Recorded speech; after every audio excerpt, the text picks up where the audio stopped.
2 ركعتين الصبح كما قال الرسول صلى الله عليه وسلم كما ثبت عنه الرسول.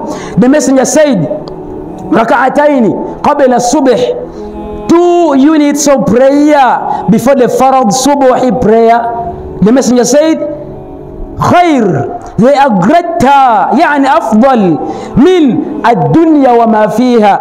Those 2 rakas before the subuhi, they way greater in the eyes of Allah than the dunya and whatever exists in it.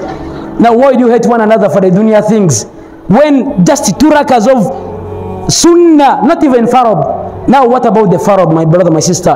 What about the subh itself?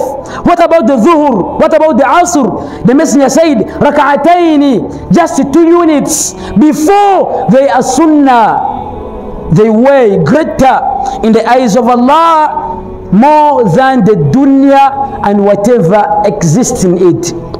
Therefore, let's cleanse our hearts and let's know that this dunya weighs nothing in the eyes of Allah.